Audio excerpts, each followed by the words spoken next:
Pedro, capítulo de número 5.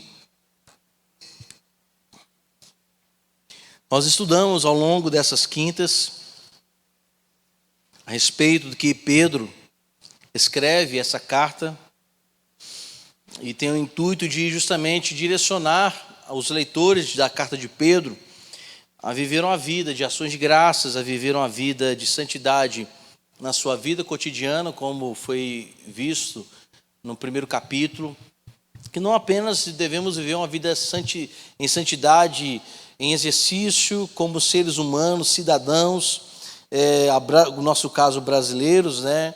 Entendendo que estamos vivendo um período de peregrinação aqui na terra. Também foi falado que nós precisamos entender a importância de vivermos em santidade no amor, não apenas no exercício da nossa vida, mas devemos também viver em santidade no amor. O nosso amor também deve ser santo, não apenas para com Deus, mas com os nossos irmãos. O nosso amor que compartilhamos, ele não pode estar manchado por ódio, ressentimento, mágoas e nenhum contrito que possa, de fato, meus irmãos, nos tornar pessoas assim, sabe, inacessíveis. É evidente que, diante das mágoas, diante dos temperamentos que ocorrem no relacionamento, é fato que alguma coisa possa nos machucar, mas não significa que vamos manter o coração totalmente distante disso daí. Interessante que ele traz essa complementação no capítulo de número 2, que também foi estudado aqui, que o cristão, além de viver uma santidade, ele precisa entender que ele deve ser uma pessoa, um crente que precisa estar edificado em Cristo. Nenhum ser humano ele consegue de fato permanecer edificado em si mesmo, porque o ser humano é falho. Então Pedro ele tratou isso no capítulo 2. O ser humano precisa estar edificado em Cristo. Aí quando a pessoa é edificada em Cristo, aí você vai perceber que esse cristão vai viver uma vida exemplar. E quando ele demonstra exemplo, porque Cristo é quem é a referência dele, é bem evidente que esse cristão, ele vai entender quais são os deveres dele aqui na terra, e até mesmo qual o dever que ele tem, o seu papel fundamental diante das autoridades que são constituídas por Deus aqui nessa terra. Porque hoje nós vivemos um problema seríssimo de respeito às autoridades. Não estou falando espirituais não, meus irmãos. Estou falando num contexto geral. Apesar que tem muitos que não contribuem, né? Não colaboram, né? Fica difícil, né? Eu compreendo que fica difícil você ter que obedecer uma pessoa que o pensamento dela é totalmente voltado ao que é anticristão. É difícil, muito, meus irmãos, principalmente para nós que somos cristãos. Como é que vamos obedecer a autoridades que se declaram publicamente que não creem em Deus e muito menos creem na sua palavra? É um desafio muito grande para nós cristãos, mas tem como vivermos de forma que possamos ser pessoas respeitáveis e respeitar também as autoridades. E ele também vai falar sobre o respeito que devemos ter para aquelas pessoas que prestam serviços, ou seja, os patrões cristãos devem tratar os seus empregados de forma digna. A mesma coisa, quem o serve como empregado também deve tratar o seu patrão de forma digna. Observe que Pedro ele está trazendo um contexto de vida social. Você vê que em sua carta ele vai tratar muito sobre relações pessoais e interpessoais, com pessoas que convivem com nós, pessoas estranhas, mas principalmente com a convivência com Deus, que nós vamos ver a respeito disso no capítulo 5, até que maneira devemos conviver, ou temos o coração, meus irmãos, se podemos dizer assim, fechados para o diabo. Aí já é uma relação que ele vai nos ensinar como nós devemos, no bom sentido, tá, meus irmãos, nos relacionarmos com o diabo, entregando a nossa vida ou resistindo às ações dele. E no capítulo 3 ele vai trazer um exemplo prático de uma vida familiar. Eu acho interessante que aqui Pedro, ele vai relatar como uma mulher, tendo o seu marido que não é cristão, de que maneira ela deve viver. E a gente vê também, os dias de hoje, muitas irmãs que não sabem conviver com seus maridos que não são cristãos. É claro que querem estar com eles, viver como Paulo diz, que o marido é santificado por causa da mulher e vice-versa. Mas aqui ele vai tratar de que forma a mulher de Deus deve tratar o seu marido que não é cristão. Ela deve tratar muito mais com exemplos do que com boca. Porque a gente sabe como é que é, né? A mulher gosta de orientar, gosta de falar, gosta de mostrar, enfim, os erros. Mas, meus irmãos, as nossas palavras, de fato, não têm o poder de convencer como o Espírito Santo convence as pessoas. Nós não temos esse poder, de fato, de convencer que a pessoa esteja estritamente errada, que o que ela pensa, o pecado dela, que precisa, de fato, pedir perdão a Deus, mas é com o testemunho de vida, é a maneira como ela procede dentro de casa, não é o muito falar que muda, é o testemunho vivenciado. Então ele vai retratar isso no capítulo de número 3, e ele volta a falar sobre o amor fraternal no capítulo 3, de que maneira precisa novamente exercer esse amor fraternal. E ele também, por fim, vai tratar no capítulo de número 3, que quando uma pessoa pratica o bem, ele consegue ter essa longanimidade, ou seja, a perseverança, que o que no texto original é a capacidade de suportar. Então, toda vez que você vê no Novo Testamento longanimidade, que é um fruto do Espírito, que em alguns textos de Paulo ele menciona a perseverança, ali não é apenas o ato de ter paciência, é o ato de ter capacidade para suportar. Porque tem horas, meus irmãos, que a paciência, diante das circunstâncias, ela não suporta, ela não aguenta. Aí precisamos do quê? De um fruto maravilhoso do Espírito Santo, concedida pelo próprio Espírito Santo, que é longanimidade, que é a capacidade de suportar adversidades, problemas, enfim, tudo que é contra aquilo que é bom, nós temos essa capacidade de suportar. É por isso que a igreja de Jesus Cristo, se nós olharmos pelo viés histórico da igreja, por que que a igreja suporta as adversidades? Por que que a igreja suporta as afrontas? Por que que a igreja, meu irmão, suporta as perseguições? Porque Cristo deu à sua igreja a capacidade de suportar todas as provações. Tanto é que ele vai terminar essa carta, capítulo 5, falando justamente isso, que o sofrimento para o cristão, quando ele suporta, ele certo tem uma coroa, uma bênção reservada para essa tal pessoa. E no capítulo 4, tratando sobre vida cristã, sobre conduta cristã, aí ele entra num ponto interessantíssimo. É justamente, meus irmãos, sobre o nosso comportamento diante do pecado. Como deve ser o comportamento do cristão diante do pecado?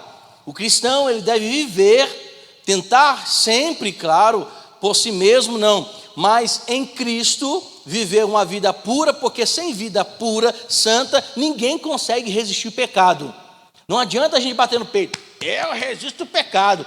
Ninguém tem autossuficiência para resistir ao pecado, a não ser que Cristo, pelo seu Santo Espírito, esteja nessa pessoa para ajudá-la a suportar o pecado.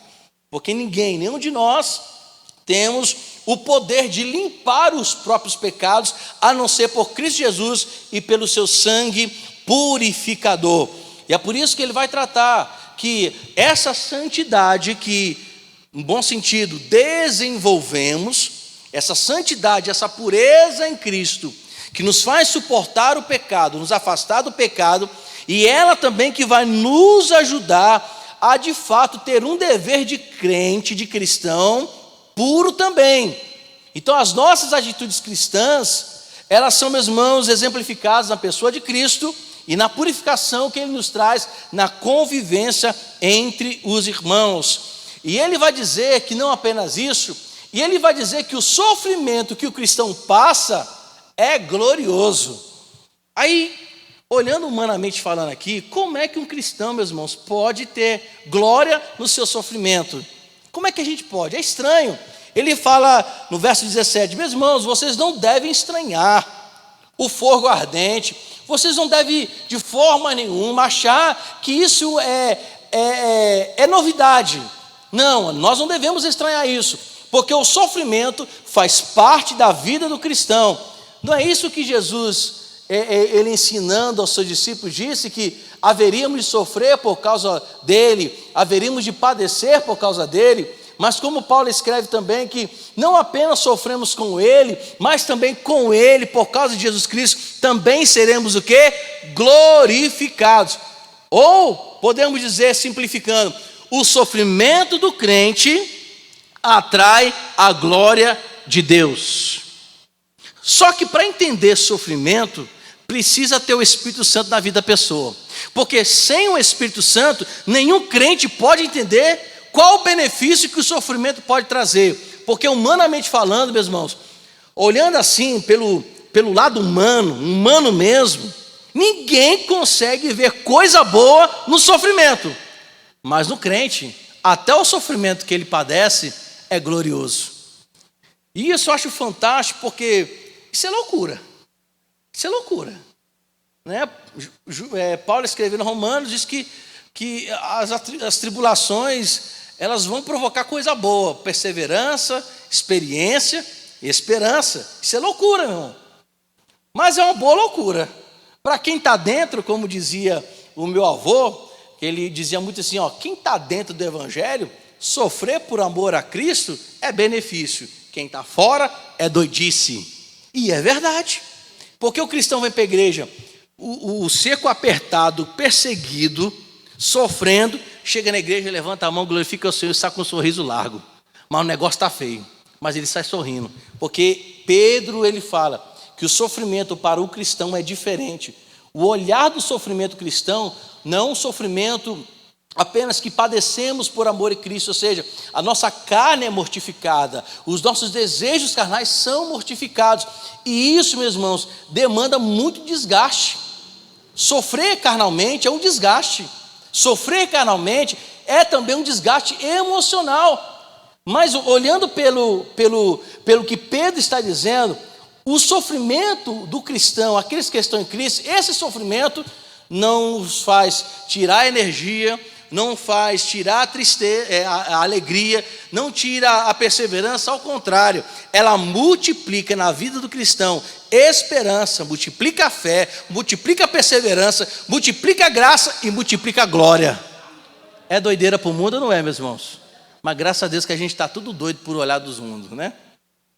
Aí vem o capítulo de número 5, que é justamente que nós vamos terminar esse estudo de 1 Pedro, capítulo 5, como nós dissemos anteriormente, nós nos baseamos nesse livro, que é uma introdução e um comentário de 1 Pedro, de Wayne Grudem, que é um teólogo, escritor, e eu, juntamente com o pastor Moisés, recomendamos esse livro, porque dos muitos teólogos que nós temos, Wayne Grudem é um dos teólogos que não é cessacionista. Ele crê na contemporaneidade dos dons. Então, se você quer um livro de teologia sistemática, compra dele. É claro que não desfazendo os outros, Berkoff, Millard, tem vários outros teologias aí, mas como nós somos uma denominação que cremos na contemporaneidade dos dons, então recomendo a leitura, todas as leituras do livro de Wayne Grudem, que é maravilhoso, muito fácil de ler, muito fácil de entender. Se você gostaria de ter, maravilhoso, tá, meus irmãos? Capítulo 5 de 1 Pedro. Quinta-feira passada, nós vemos aqui que Pedro, ele acentuou justamente a necessidade da pureza do coração. É necessário termos pureza do coração, como nós vamos ver no capítulo de número 5. Mas ele inicia falando aos presbíteros, à liderança. Então, em primeiro, menciona qual deve ser a postura de um líder, de um ancião, porque os presbíteros do Novo Testamento, um pouquinho antes de nós, eram aqueles que eram mais experimentados, mais maduros na igreja, que eram separados e vocacionados por Deus, é claro, para o cuidado do pastoreio das ovelhas.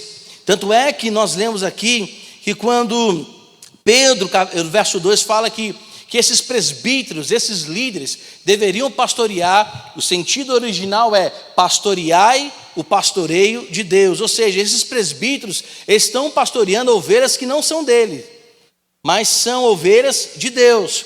Então todo presbítero ou pastor, ou que seja chamado bispos, eles não pastoreiam ovelhas de propriedade particular, eles pastoreiam, como nós mencionamos quinta-feira passada, ovelhas que pertencem a Deus. Então isso torna muito sério o pastoreio, a liderança em si. Porque nós não lideramos departamento particular nosso, nós não lideramos grupos particulares nosso, nós estamos liderando uma liderança de Deus, estamos pastoreando um pastoreio de Deus. Então essa é a visão que Pedro está trazendo no capítulo de número 5.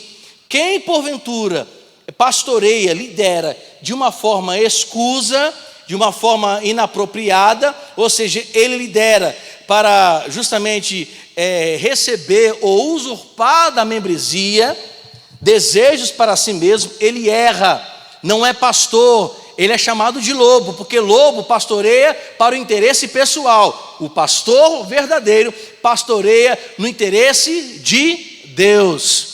Então aqui, meus irmãos, já tiramos uma boa lição para podermos realmente detectar neste mundo que nós vivemos quem é pastor e quem não é pastor, tá? Porque a gente vê na notícia um pastor que está pedindo propina, sei que lá em ouro, né? A gente vê pastores, enfim, solicitando uma gama imensa de dinheiro, mas não é para a igreja, é para o crescimento da igreja, é para instituir os seus próprios ganhos. Isso, meus irmãos, isso é errado. E eu quero aqui compartilhar com os irmãos que eu acho maravilhoso, porque o Brasil ainda não colocou que pastorear é um trabalho empregatício, graças a Deus. O nosso Brasil não reconhece pastoreio como se fosse um trabalho empregatício. Eu glorifico ao Senhor por isso, porque pastorear é ministério, não é trabalho empregatício, é ministério. E qualquer líder que tenta pastorear com razões de ser empregado, ele erra, não é pastor, é qualquer coisa, é gestor, é administrador, é gerenciador, não é pastor. Então isso é bom para que possamos justamente ter o discernimento quem é pastor e quem não é. Amém, meus irmãos? Não é bom para a gente saber quem é pastor e não é? Então é a forma. Então Pedro, ele está tratando sobre isso, e ele vai falar que esses líderes não podem ser dominadores, não podem, na verdade, governar como propriedade a igreja sua, ele não deve governar com mão de ferro, como ele disse no verso 2, é um pastoreio do pastoreio de Deus. E logo ele fala, meus irmãos, que o líder, ele precisa ter um modelo. E quem é esse modelo? Esse modelo primeiro é Cristo. Se ele não tem Cristo como modelo, então ele não pode ser modelo para os outros. É isso que ele coloca no verso de número 3. Esses líderes precisam pastorear o pastoreio de Deus, precisam ser pastores de fato que apacentem o rebanho que é de Deus, não podem ser como dominadores, aqueles que impõem, tentam até mesmo impor respeito pela ameaça, pela imposição, e não faz, porque toda a liderança cristã bíblica é uma liderança de que serve. Porque o Cristo é o nosso exemplo, que não veio para ser servido, mas veio para servir. E ele fala justamente isso, ele precisa ser modelo. E aí é onde nós tratamos aqui, que quando Paulo chega e fala, sede os meus imitadores, aí parece, meus irmãos, que Paulo está sendo arrogante, né? Presunçoso, orgulhoso, sede os meus imitadores. Mas ele não fala isso, meus irmãos, com um orgulho humano, com avareza. Ele diz que ele sim, as pessoas podem olhar para ele, melhor dizendo, e ver o brilho de Cristo na vida dele. Segui-lo, não porque ele é um homem, mas segui-lo porque ele já está morto. Quem vive agora nele é Cristo. Então ele reflete a glória de Deus. Se tem algum brilho, esse é o brilho do Espírito Santo.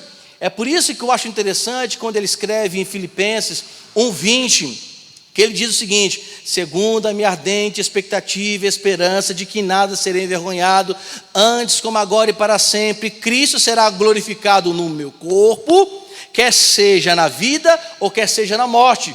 O que ele quis dizer com isso? Cristo foi um grande exemplo, o maior exemplo na vida dele, que ele disse, olha, mesmo que eu viva ou mesmo que eu morra, Cristo será glorificado pelo meu exemplo. Isso não é lindo, meus irmãos? Pastor Samuel dizia uma coisa, era verdade. De vez em quando podia fazer parte, principalmente em cerimônias fúnebres, né? Ele dizia uma coisa que a gente de vez em quando vê que é verdade. Está ali o morto. O morto aprontou todas e boas. Foi um mau exemplo. Mas quando o camarada morre, elogio. Ele fulano é gente boa. Não é assim, meus irmãos? A gente às vezes fala do morto para tentar o quê? Consolar a família. Não é assim? O morto era gente boa. O morto, obrigado, irmão Rogério. O morto era gente fina. Obrigado, meu querido. O morto, ele falava muito bem, ele ria. Mas não era nada daquilo que a pessoa falava, tentando consolar a família. Mas Paulo não diz nesse sentido. Paulo diz, olha, Cristo será glorificado na minha vida. Isso é tão verdade que hoje, se bobear, irmã Sônia, pregamos mais as cartas de Paulo do que os próprios evangelhos. Falamos de Paulo, mencionando a pessoa de Cristo, do que usando os próprios evangelhos para falar o que Cristo disse. Então, o exemplo de ser líder foi notório na vida de Paulo. Paulo foi um exemplo realmente de um líder que serviu, se doou, crescia, buscava, pastoreava. Ele sim mostrava ser exemplo de Cristo. Então ele podia dizer, meus irmãos, olhem para mim, podemos dizer assim, vejam a minha vida, porque de vez em quando a gente fala, meus irmãos, não olha para a gente não, olha para Jesus. De fato, temos que olhar para Jesus, mas as pessoas precisam ver exemplos na nossa vida. Porque as pessoas muitas vezes, não contemplam Jesus Cristo face a face, mas eles podem ver Jesus no nosso exemplo. Não é isso que Pedro escreve na sua carta, no capítulo 3? Não é isso? Fala para as mulheres, fala, enfim, como devem ter o trato, a maneira de tratar, não é diferente para nós. Então, meus amados, se a gente está falando assim, olha só para Jesus, eu sinto muito dizer, a gente precisa ser mais exemplo. É claro que temos que olhar para Jesus. Jesus é a razão de tudo. Mas precisamos também dar exemplos de quem Cristo é para nós. Mas observe bem, versículo de número 5. O que Paulo está dizendo, meus irmãos, eu quero rogar igualmente aos jovens que precisam ser submissos aos que são mais velhos, outros sim, no trato de uns com os outros, cingivos de todos de humildade, porque Deus resiste aos soberbos, contudo, aos humildes concede a sua graça. O que Pedro está tratando aqui sobre essa expressão, do mesmo modo, se dirigindo de que forma? Observe bem, Pedro exige da liderança exemplo, não é isso? Pedro exige pela palavra do Senhor que esses líderes vivam de acordo como Cristo nos ensinou. Mas agora, meus irmãos, ele volta justamente a palavra agora para os mais jovens. A ideia de ser mais jovens aqui não é apenas a ideia de jovens de fato, da juventude, dos adolescentes. Porque antigamente, como nós falamos, quem eram os presbíteros, a maioria, além de serem vocacionados para pastorear, eram os mais velhos, eram os mais sábios, experimentados, homens de conselho, homens de aconselhamento, homens de vida irrepreensível. Eram aqueles que eram tidos como orientadores espirituais, pessoas que fariam o povo de Deus guiá-los até a cruz de Cristo. Contudo, agora ele volta especificamente para a igreja. Vocês, membros, como podemos dizer assim, contextualizando, nós que somos congregados, nós que estamos na igreja como membros, precisamos também nos submetermos, precisamos justamente sujeitar-nos. Só que aqui sujeitar não indica, meus irmãos, apenas, eu preciso obedecer, mas está indicando que devemos obedecer às instruções desse ancião, que devemos ouvir as instruções dos presbíteros. Gruden coloca o seguinte: a ideia da palavra presbíteros pode significar pessoas mais idosas, ou seja, eram os mais idosos, sim. Mas ele fala que o sentido que ele está dando a esses jovens de submissão, que eles devem também obedecer, são aquelas pessoas que implicam em ouvir a palavra, ouvir instruções, reconhecer a autoridade sobre esse presbítero e também respeitá-lo em todas as suas orientações. Observe bem, que ele está implicando isso aos membros da igreja, aqueles que estão submetidos à autoridade desse presbítero. Só que, meus irmãos, nós temos percebido nesses últimos tempos que tem sido difícil. Vemos membros que de fato, não é que eles vão aceitar o erro, não devem aceitar o erro. Todo membro deve questionar toda a doutrina que não está na palavra de Deus, deve questionar. Mas quando se fala sobre um homem que é colocado por Deus para liderar, quer seja ele pastor, presbítero, diácono, ou até mesmo outras lideranças da igreja, os demais congregados, os demais que estão ali submetidos a essa autoridade, precisam fazer deferência a essa autoridade, precisam ter o respeito a essa autoridade. E o interessante, meus irmãos, que quando a gente olha o sentido da palavra liderança dentro da igreja, não quer dizer que aquele que exerce uma liderança maior que deve justamente desfazer a liderança menor. Como por exemplo, hoje pela graça do Senhor, eu sirvo essa igreja como uma liderança maior, se a gente pode dizer assim. Só que a minha liderança, ela não pode desrespeitar a liderança da Escola Bíblica Dominical, que hoje está justamente na pessoa da irmã Miriam. Então, eu não posso trazer o questionamento e desfazer a autoridade dela. Só que esse respeito, ele é de forma recíproca. Ele deve ser em todos nós. Porque, meus irmãos, o que acontece muitas vezes? Isso a gente vê na Câmara dos Deputados Federais, senadores, no Congresso. Quando um político fala, ele espera que todos o quê? O ouça. Mas quando o outro está falando com outra pessoa e não ouve, aí quando quer falar, quer respeito. A gente observa que não há sujeição aqui, que é o sentido, não há o respeito. Então, nós precisamos respeitar, nós precisamos dar deferência a essa autoridade. É isso que Pedro está colocando aqui. Eu não quero apenas falar para essa liderança, eu quero falar agora para os membros, que eles devem manter respeito aos mais velhos, que eles devem respeitar as orientações dos mais experimentados, que eles devem se sujeitar, se submeter uns aos outros em trato de respeito e observando a autoridade. E observe bem, na parte B do capítulo de número 5, verso de número 5, que essa pessoa deve ser o quê? Ter disposição. Ele fala assim: cingivos, meus irmãos, cingivos todos de humildade, porque Deus resiste aos soberbos, contudo, aos humildes concede a sua graça. O que ele está dizendo aqui? Literalmente ele está falando: revestivos todos de humildade. E Gruden coloca que Pedro, ele está passando uma análise de relacionamento entre presbíteros e outras pessoas da igreja, tratando de forma igual, humildes, simples no trato. Isso deve ser de forma geral. O que ele está dizendo? Aquele que exerce autoridade, exerça com humildade. E aquele que obedece à autoridade, obedeça com humildade. Isso, meus irmãos, diz muito o que é a igreja nos dias de hoje. Alguns têm dificuldade de exercer liderança humildemente, mas também vemos muitos que têm dificuldade em receber o exercício dessa liderança em humildade também. A gente sabe que quem já serviu o exército, eu esqueci até a numeração do presbítero Wesley, né? Que de vez em quando ele bate continência, ele já fala a numeração que ele serviu, né?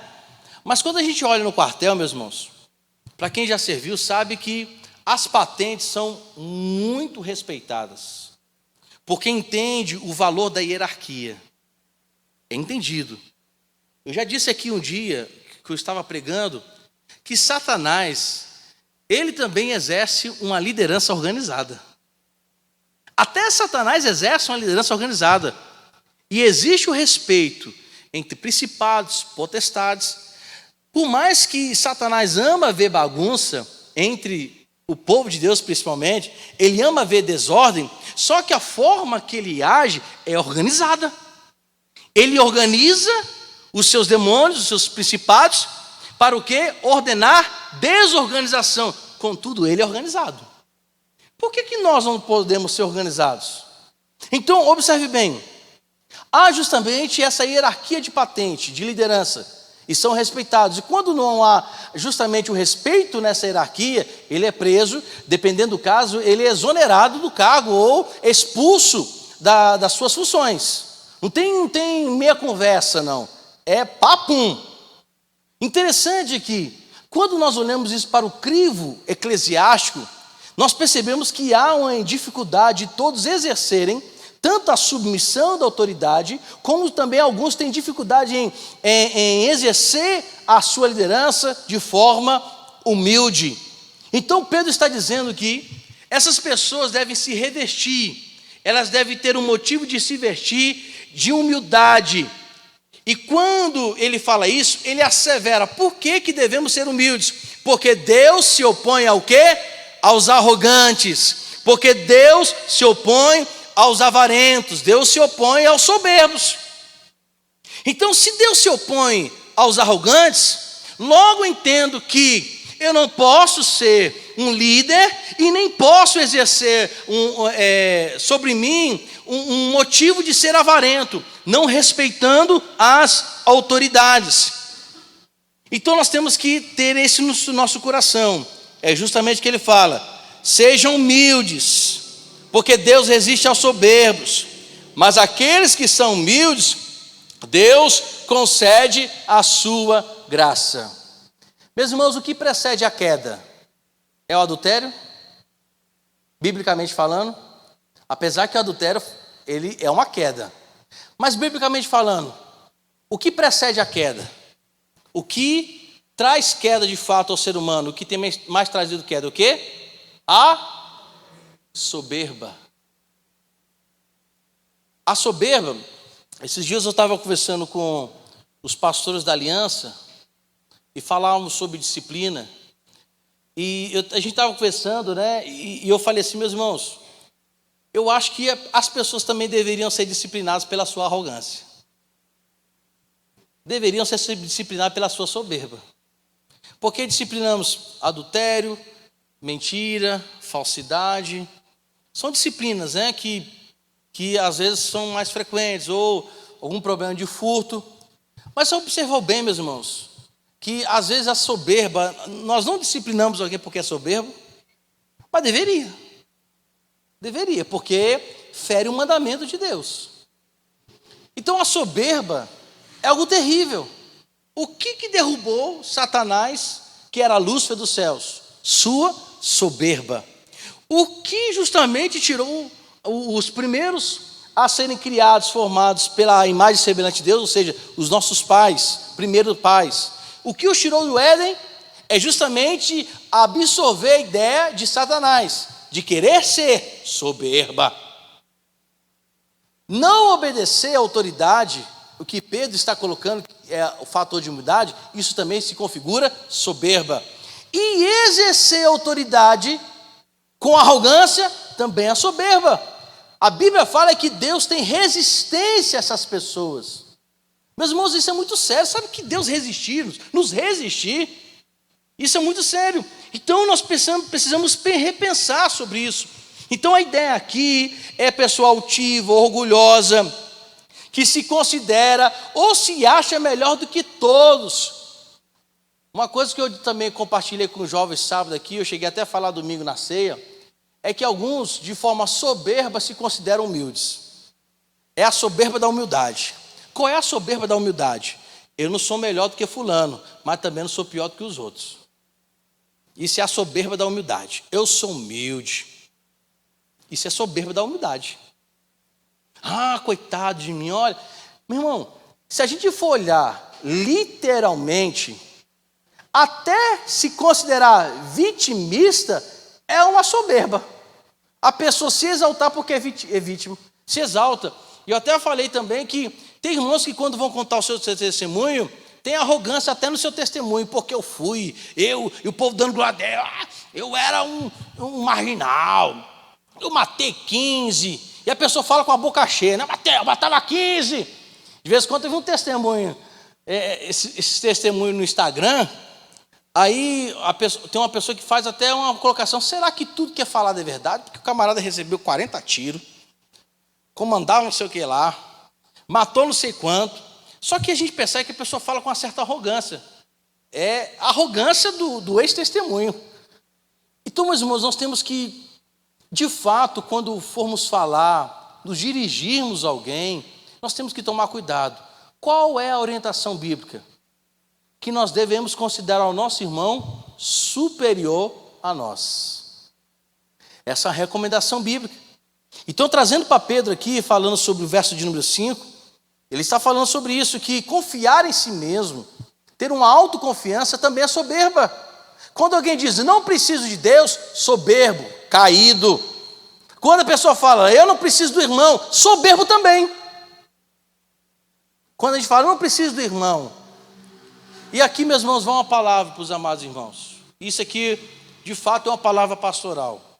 Quando passares por necessidades, não queiram se fechar. Porque não querer compartilhar também pode ser configurado também soberba, orgulho. Todos nós precisamos, eu preciso dos irmãos.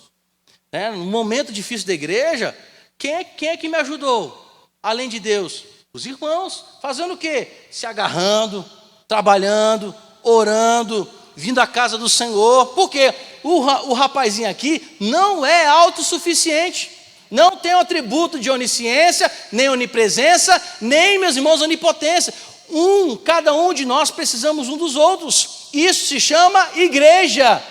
E é assim que devemos proceder. Interessante que Pedro continua falando sobre a questão de humildade. No verso de número 6, olha só o que está escrito aí. Ele fala no verso 5 que precisamos tratar um ao outro com humildade. Mas no verso 6 ele fala, não apenas devemos ser humildes com os outros, mas também devemos exercer humildade diante de Deus. Humilhai-vos, sujeitai-vos, submetei-vos, portanto, sob a poderosa mão de Deus, para que Ele em tempo oportuno vos exalte. Então ele está falando que a humildade perante os outros deve ser feita, sim, mas também devemos ter humildade perante Deus. Devemos nos submeter diante dele. Então essa declaração que ele faz no verso 5, que está aí, que precisamos justamente se opor aos arrogantes, porque Deus não tem prazer nos arrogantes, Deus se opõe aos arrogantes, mas devemos nos humilhar também diante de Deus e entender que Ele é soberano sobre todas as coisas. Aonde que nos falta humildade com Deus? Aí eu vou trazer, meus irmãos, para uma prática muito comum entre nós, infelizmente. Qual é a prática? De nós não dependermos de Deus. Aí você fala, não, pastor, mas eu dependo de Deus. Será que de fato dependemos de Deus? Vamos lá. Quem aqui tem habilitação para dirigir e sabe dirigir? Levante a mão. Todos nós, né? Vamos lá. A gente já sabe como liga o carro, não sabe? Sabe onde baixa a marcha, sabe? E sabe tudo. Quando de noite a gente sabe onde liga o farol. Mas você já parou para pensar que muitas vezes nós não oramos pedindo ao Senhor orientação para dirigir? Porque confiamos o quê? Na nossa habilidade de dirigir. Quer ver outra coisa comum? A irmã acorda ou o irmão acorda de manhã para fazer café. Pega o fósforo ou se o fogão é automático, não é isso? Pega lá, né, liga o fogão, está achando que está tudo bem, porque já está acostumado, já sabe todos os meios de ligar o fogão. Mas você já pode pensar que muitas vezes nós não oramos pedindo ao Senhor orientação? Olha a profundidade que Pedro está falando sobre o original humilhar. A ideia de humilhação aqui é a dependência de forma geral e total. Não é uma dependência de humilhação de forma parcial. Quer ver outra coisa? A gente vai para o banheiro, tomar banho, muitas vezes nós não oramos. Quando nós vamos nos vestir ou comprar aquilo que nós queremos, muitas vezes nós não consultamos a Deus. O perigo que se faz aí é justamente nós entendemos que, por saber e já entender e ter o conhecimento ou a habilidade de fazer, não temos a dependência de oração. Aí é onde mora o perigo. Porque às vezes pode nos acontecer algo Mesmo nós tendo maturidade, conhecimento, habilidade, formação para tal, mas pode acontecer uma tragédia. E muitas vezes isso pode acontecer porque na nossa forma não consultamos a Deus como e de que maneira deveríamos proceder. Observe bem, humilhar não é apenas reconhecer Deus. Uma das maiores maneiras de reconhecermos Deus em nossa vida é em todo o tempo consultarmos a Ele, mesmo naquilo que a gente sabe o que fazer, sabe como produzir, sabe como agir. Mesmo assim, meus irmãos, ser humilde é reconhecer, orar antes que tudo que possamos fazer venha a ser feito. É onde se torna importante. Pastor, para que eu oro de manhã, agradecendo a Deus pelo sono? Para que eu preciso orar quando eu como? Para que eu preciso orar quando deito? Porque em tudo precisamos da orientação de Deus, porque de fato nós não sabemos o que vai acontecer. É onde que somente Deus, Pai, Filho e Espírito Santo tem um atributo que nós não temos, que nós chamamos de presciência, que é o conhecimento daquilo que irá acontecer. Ou seja, na presciência de Deus, Deus já sabe o que iríamos fazer aqui. Ele já sabe de tudo. Amanhã não há surpresa para Deus. Depois da manhã não há surpresa para Deus. Na presciência de Deus, Deus já sabia o tempo e a era que Lúcifer iria rebelar-se contra ele. Na presciência de Deus, ele já sabia o tempo, a hora exata que Adão e Eva haveriam de desobedecê-lo. Então não existe nada novo diante de Deus. Por isso que a palavra diz, trevas e luz, para ele é a mesma coisa. Tem diferença para nós, mas para Deus não tem diferença. Salmo 139, adianta fazer a cama no mais profundo abismo, irmãos? Não. Adianta a gente fugir para, eu vou para o Nepal, eu vou para o Polo Antártico. Adianta fugir de Deus? Não. O olho do Senhor está em todos os lugares. Deus contempla o seu universo. É onde que nós chamamos de Deus transcendente. O que é um Deus transcendente? Está aqui todo o universo, nessa caixinha aqui, está vendo? Todo o universo, anjos, planetas, galáxias, estrelas, enfim, tudo, está aqui. Todo o planeta, universo. Pense em qualquer galáxia, trilhões de galáxias estão aqui nessa caixinha. Deus é tão poderoso que Ele olha para a criação assim, ó. Tudo está aqui, está olhando assim. Será que esse Deus é pequenininho, meu irmão? Será que esse Deus é pequeno? Dá para confiar num Deus desse? Dá ou não dá, meu irmão? Ele enxerga toda essa criação do lado de fora. Transcendência. Mas é um Deus imanente. Ele enxerga toda a humanidade, toda a criação, todo o universo galáctico do lado de fora. Mas é um Deus que está presente também conosco. Te traz segurança isso ou não traz? Para mim traz um imenso conforto. Saber que a minha vida está na proteção de um Deus que ninguém pode interferir quando Ele quer agir. A mão do Senhor, quando é posta, quem é que pode retê-la, como diz Isaías? Quem é que pode abaixá-la? Quem é que pode movê-la? Ninguém pode mover a mão de Deus. E isso é, meus irmãos, para mim, extraordinário. Então, meus irmãos, o Deus que nós adoramos não é qualquer Deus, não é qualquer Senhor, é o Senhor poderoso, Deus poderoso na batalha. Ao Senhor, glória. No verso de número 7, parece, meus irmãos, que ele vai retratar justamente algo maravilhoso. Que quando no verso 6, eu me humilho diante dele, quando no verso 6 Pedro está falando que devemos nos humilhar, nos submeter, nos sujeitarmos, obedecermos instruções, as suas orientações, os seus mandamentos, aí ele fala aqui, por que devemos fazer isso? Porque os humildes, eles sabem lançar a sua ansiedade diante de Deus. Os humildes não dependem de sistema. Os humildes não dependem, meus irmãos, de posição humana. Os humildes não estão esperando em homens que falham. Mas esses humildes, verso de número 6, estão o quê? Lançando sobre Deus, reconhecendo que Deus é quem cuida de nós. Mas somente os humildes é que reconhecem isso. Os soberbos nunca reconhecerão isso. Então o verso 7, parece que Pedro mudou de ideia, mudou de tema, né? Mudou de sessão, mas não. Ele está falando justamente isso. Os humildes reconhecem quem é Deus. Os humildes lançam sobre Deus toda a sua ansiedade. E a gente sabe que a ansiedade tem sido um mal muito frequente, uma doença que tem matado, tem nos tirado a paciência, muda o nosso humor. Porque eu já vi gente ansiosa, meus irmãos, mudando o humor, é uma coisa impressionante. A ansiedade muda o nosso humor, porque a gente não dorme direito. Logo quando a gente não dorme direito, no outro dia a gente tá batendo até na formiga, xingando a formiga. O copo, meu irmão, você deixou o copo cair, você vai, a culpa é do copo. O copo que não para, porque a ansiedade, ela gera isso, ela movimenta as nossas emoções, nos tira o desequilíbrio, nos tira o senso de justiça. Porque uma pessoa que anda ansiosa, ela consegue perder o senso até de justiça, ela perde o senso de misericórdia. Então, olha só a sugestão de Pedro. Se você se considera humilde, verso 6, então você pode lançar sobre ele a vossa ansiedade. Agora, se a gente não é humilde, então vamos manter a nossa ansiedade? E aqui, meus irmãos, vai algo interessante que eu aprendo com a palavra do Senhor. Uma pastoral novamente. Nós temos de fato que lançar a nossa ansiedade diante do Senhor.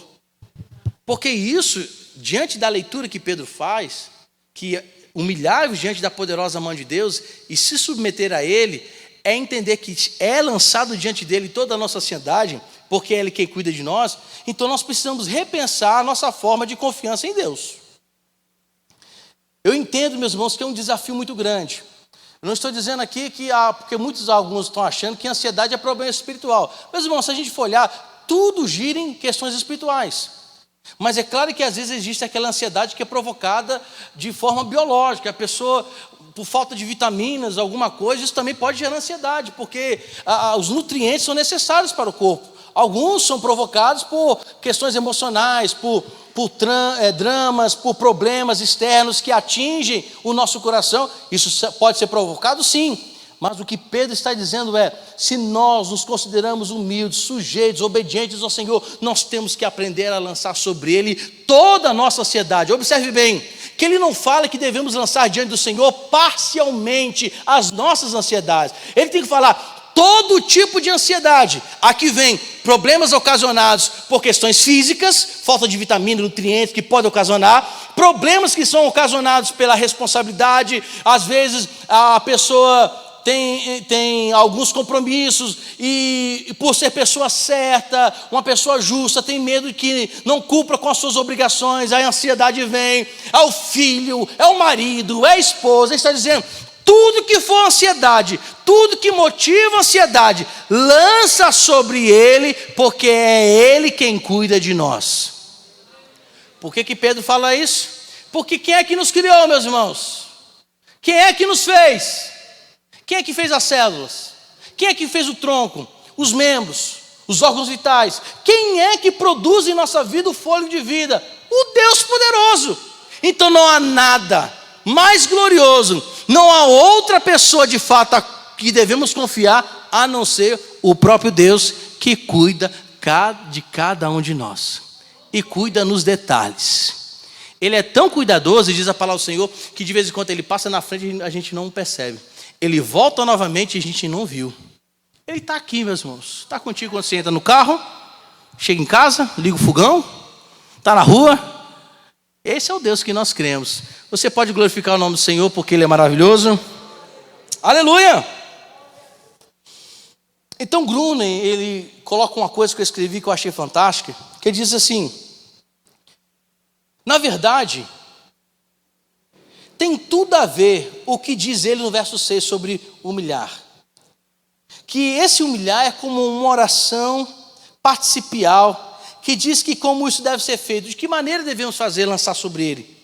E ele fala que, à medida que entendemos a importância da humildade, da humilhação diante de Deus, aí sim conseguimos alcançar graça em Deus, porque nós lançamos sobre Ele toda a nossa ansiedade.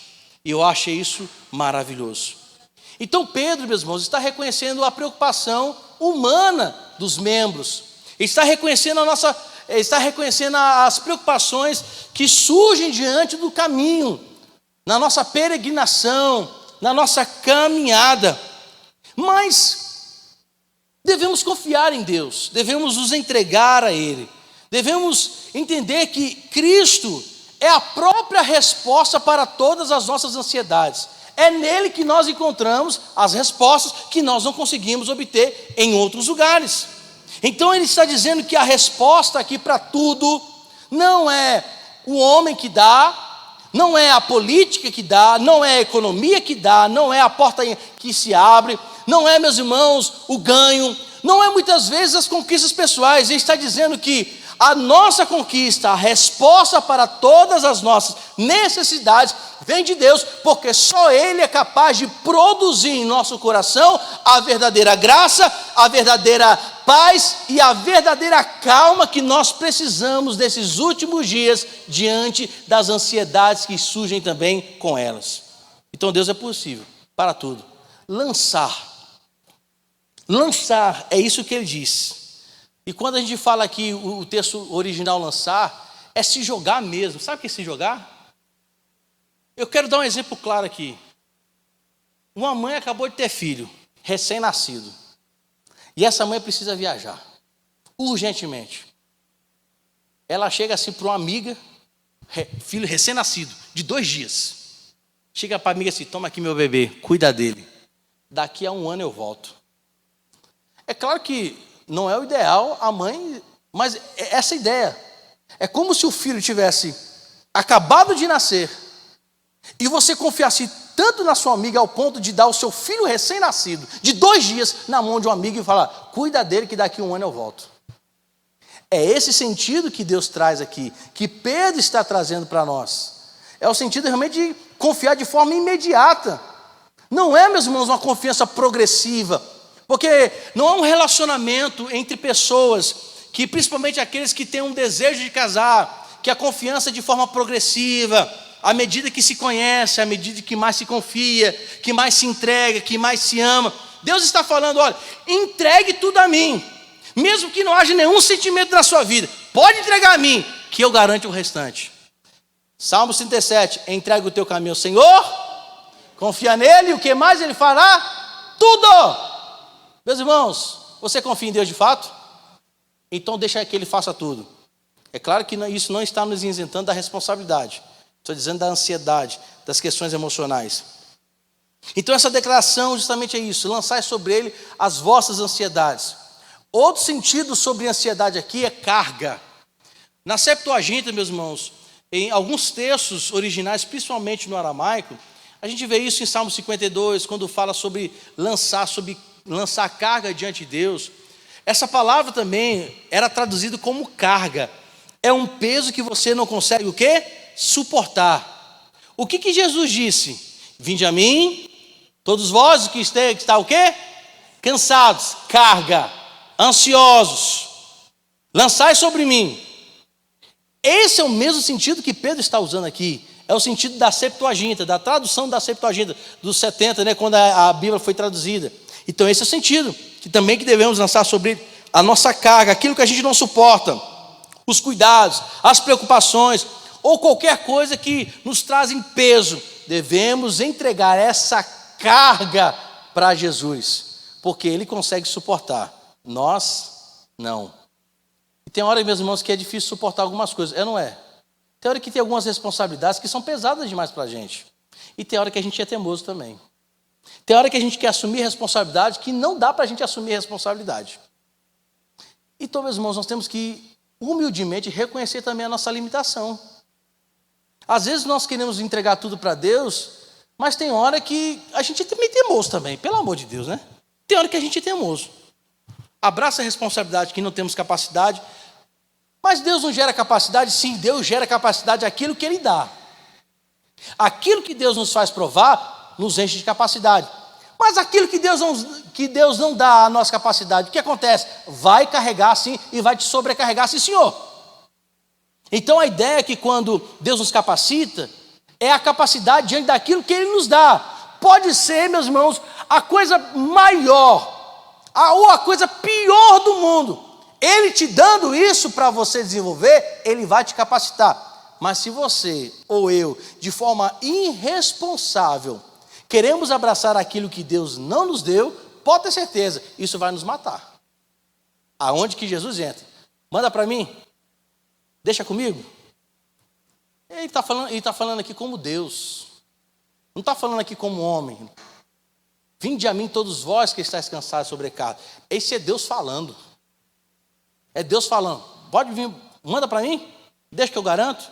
Então isso é muito importante. E por fim, meus irmãos, partimos já para o nosso final desse estudo de 1 Pedro. No versículo 8 até o 11, nós vamos observar algumas coisas interessantes. Ele aqui, de fato, começa uma nova sessão, um novo tratado com a igreja. E ele vai falar sobre a advertência espiritual. E ele, nessa advertência espiritual, usa um personagem muito perigoso. Quem é o personagem mais perigoso, além da nossa carne que nós temos e além do mundo? É o diabo. Vamos ver? Verso 8 diz que nós devemos andar sóbrios, devemos justamente andar vigilantes. Por quê?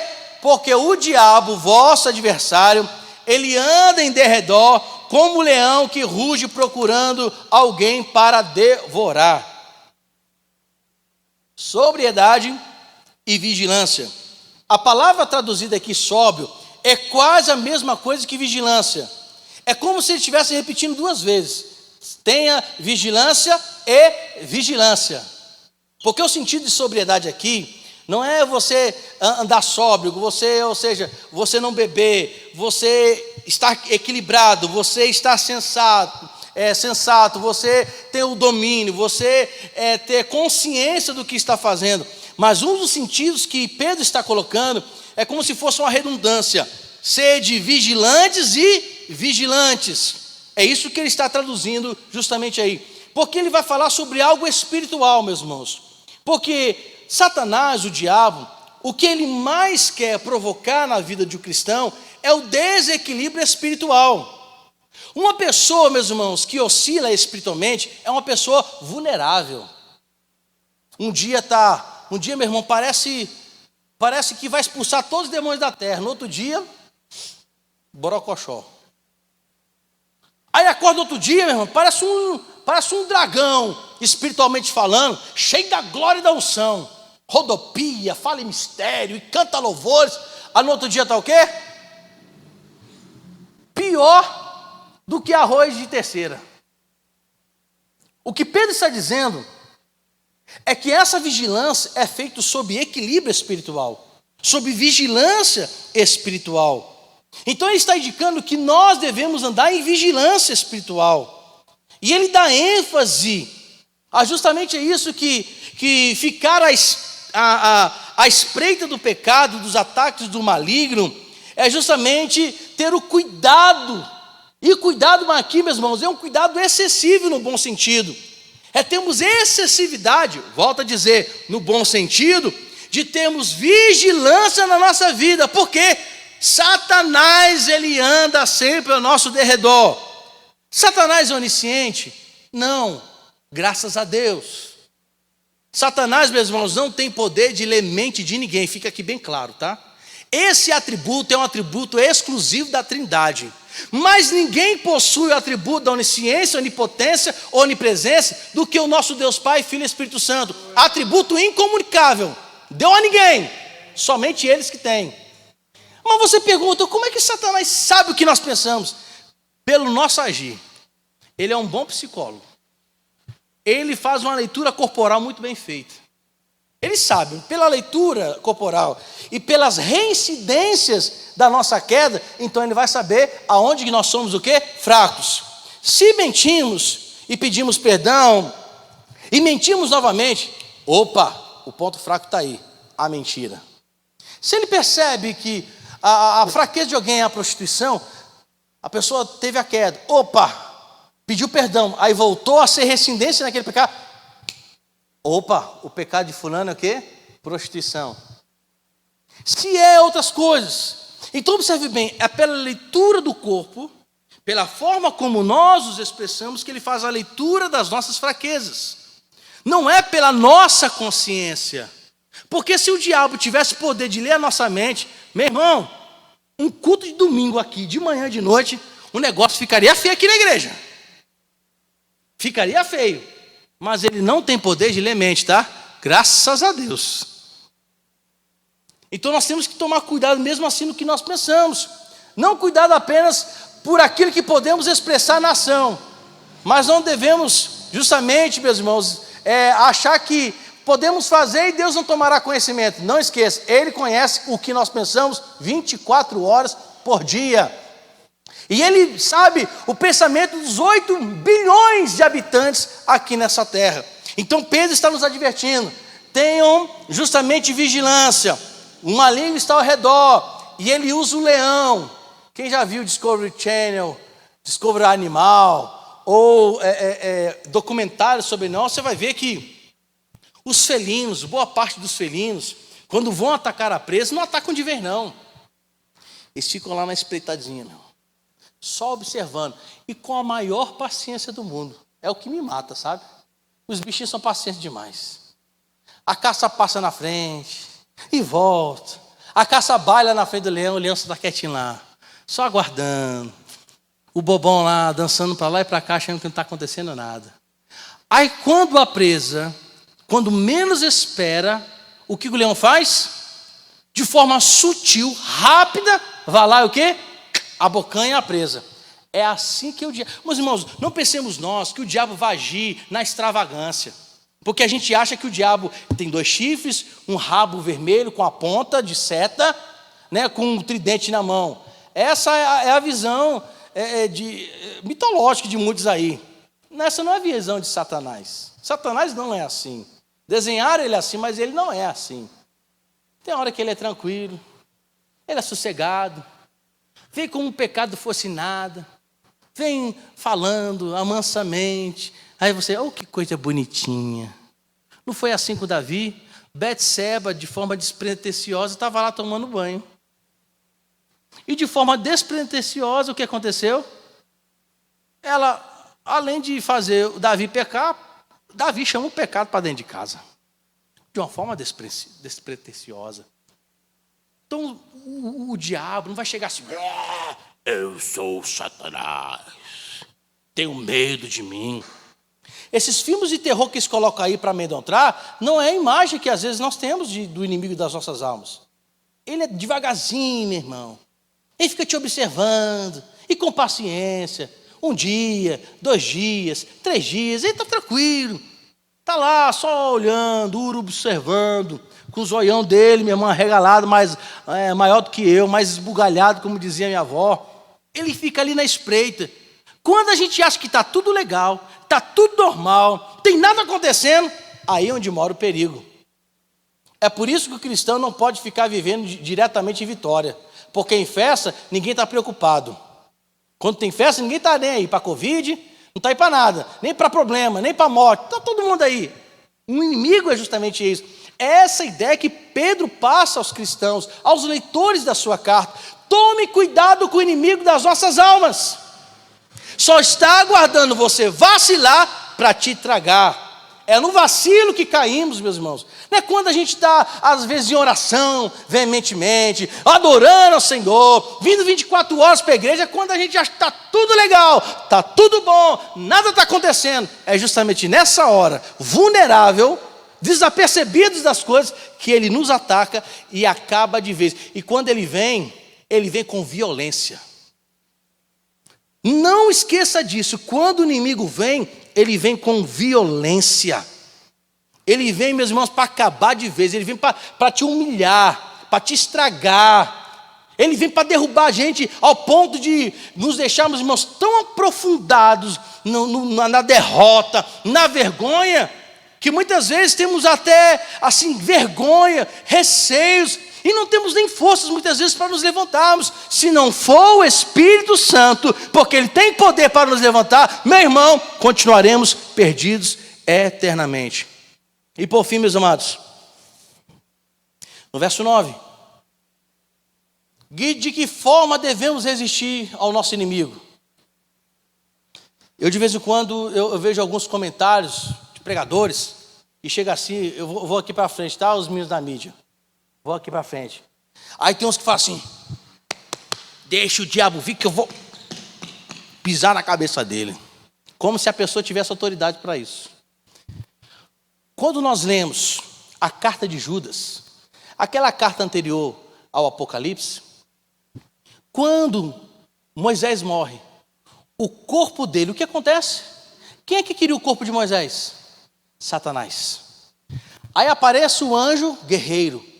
Qual o anjo que aparece? Miguel, o arcanjo do Senhor. Ele aparece diante do inimigo. O inimigo querendo o corpo. Mas observe bem, arcanjo Miguel, se ele quisesse vencer Satanás por suas próprias forças, ele vencia porque ele estava com Deus. Foi ordenado pelo próprio Deus. Então havia uma ordem, um poderio sobre o arcanjo Miguel. Mas o que Miguel faz? Que o Senhor, Satanás, te repreenda. Ele poderia vencer o inimigo, porque ele estava com Deus. Deus foi quem deu a ordem para guerrear. Mas olha assim, bem, não estou dizendo aqui que arcanjo Miguel deu reverência a Satanás, que se humilhou, não. O arcanjo Miguel reconheceu que o poder, mesmo que ele tinha, não vinha dele. Ele falou assim, o Senhor, Satanás, te repreenda. Meus irmãos, ninguém tem poder de repreender Satanás a não ser o nome de Jesus Cristo. Conhecimento bíblico não repreende Satanás, porque ele conhece a Bíblia, ele usou a Bíblia. O que repreende o inimigo, além, claro, por conhecermos a palavra, temos justamente essa intimidade com a palavra e sabemos o que repreende. O que repreende Satanás, meus irmãos, é a autoridade que há em nome de Jesus Cristo. Porque Jesus Cristo diz, em meu nome, disse o Senhor Jesus, vocês em meu nome vão pregar o evangelho, em meu nome vocês vão expulsar os demônios, em meu nome vocês farão milagres e maravilhas. Mas observe bem, qual é a referência aqui de Pedro? Vocês devem resistir a Satanás firmes na fé, acreditando em Deus, confiando em Deus, sendo de Deus, observando Deus, praticando o mandamento de Deus. Então vocês devem resistir a esse inimigo das almas, vivendo uma vida de fé genuína. É por isso que tem muito crente caindo, porque não resiste Satanás na fé, acha que ele mesmo tem o poder de resistir. Ô meu queridão, faça isso não, tá? Satanás vai dar uma rasteira, vai humilhar e vai dizer, ô bobão, aí bobão, ó. Mas quando nós vamos em nome do Senhor dos Exércitos, quando nós vamos em nome de Jesus Cristo, meu querido, Satanás não resiste não, ele cai. Então devemos resistir. É evidente que Pedro aqui não menciona como, mas podemos ver a partir de Paulo, em Efésios 6, dos versos 10 em diante, que precisamos de ter o quê? As armaduras de Deus, para que possais resistir, naquele dia mau, às ciladas, às astúcias ciladas de Satanás. Que o Senhor nos abençoe, nos dê graça, nos dê paz. Mesmo assentados, feche seus olhos, vamos orar. Pai Santo, nós te louvamos e glorificamos o teu nome, porque tu és um Deus eterno e poderoso. Nós te louvamos, Senhor, porque de fato o Senhor é quem cuida, o Senhor é quem sabe, o Senhor é quem faz. E pedimos ao Senhor nessa noite que nos revista a cada dia mais, ó Pai, com a tua glória e majestade, que possamos estar cheios, firmes da fé, para que possamos resistir às astúcias e ciladas de Satanás. Pedimos ao Senhor, ó Pai, que não apenas venhamos conhecer, mas experimentar a tua palavra, que possamos, ó Pai, de fato, enraizá-la em nosso coração, e assim termos, ó Pai, uma vida de arrependimento genuíno, um arrependimento que não nos leva, Senhor, a ter aquela consciência de tristeza apenas, mas que nos leve de fato no Senhor até mudança de vida, novidade de vida, sermos novas criaturas.